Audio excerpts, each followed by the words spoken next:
کھلنے لگے۔ ان کی اسٹائلش بیٹنگ، غیر معمولی ٹائمنگ اور فیلڈنگ میں مہارت نے نوجوان کھلاڑیوں کے لیے ایک مثال قائم کی۔ کمار نے ٹرینیٹی کالج کی عمر کی ٹیموں کے ساتھ کرکٹ کی بنیاد رکھی اور اپنا سفر انڈر 13 سے شروع کیا۔ ان کی ٹیلنٹ اور محنت نے جلد ہی نتائج دینا شروع کیے۔ 1996 یعنی تقریباً 19 برس کی عمر میں انہیں اسکول کی جانب سے ٹرینیٹی لوین کا ایوارڈ ملا، جو اسکول کا سب سے معزز انعام برائے کھیل اور کارکردگی تھا۔ اسی سال انہیں اسکول کی ریڈ گولڈ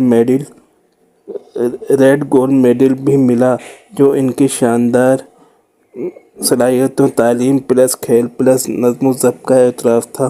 ان کامیابی نے انہیں مزید ہمت دی کہ وہ کرکٹ کو بطور مکمل کیریئر اختیار کریں۔ اسکول کے بعد انہوں نے یونیورسٹی آف کولمبو سے لاء فیکلٹی میں داخلہ لیا، کیونکہ ان کے والد کی طرح وہ بھی وکالت کرنا چاہتے تھے، مگر کرکٹ کی مصروفیات اور ٹورز کی وجہ سے انہیں اپنی ڈگری ادھوری چھوڑنی پڑی۔ اس دوران ان کی کرکٹ ترقی جاری رہی۔ انڈر 19 سطح پر کھیلنے کے بعد وہ بیرونی کلب کرکٹ کی جانب بڑھے، جہاں ان کی صلاحیتیں مزید نکھریں اور انہیں قومی ٹیم میں شامل ہونے کا موقع ملا۔ لیکن سنگاکارا کو ابھی مزید اپنے کھیل کو سدھارنے کی ضرورت تھی۔ یونیورسٹی آف کولمبو 1996 میں انہوں نے ایک کلب ٹیم کو جوائن کیا۔ وہ بہت مشہور کلب تھا۔ وہاں انہوں نے اپنی بیٹنگ ٹیکنیکس کو مزید سدھارا۔ سری لنکا کے لیے وہ انڈر 19 کے لیے بھی کھیلتے رہے اور اپنی اسکول میں تعلیم بھی مکمل کرتے رہے۔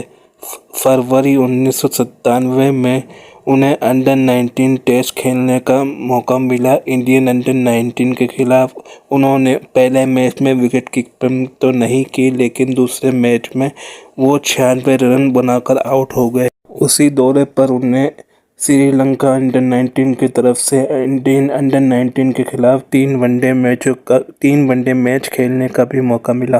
کمار سنگاکارا نے اپنا پروفیشنل کیریئر 97-98 کے سیزن میں شروع کیا، جب وہ 20 سال کے تھے۔ انہوں نے 28 دسمبر 1997 کو اپنی لسٹ اے کیریئر کا آغاز کیا۔ یہ 50 اوورز کا میچ تھا، جس میں وہ نان اسکرپٹس کے لیے blue field cricket and athlete club کے خلاف کھیل رہے تھے، اور یہ میچ کولمبو کے اسپورٹس کلب میں کھیلا جا رہا تھا۔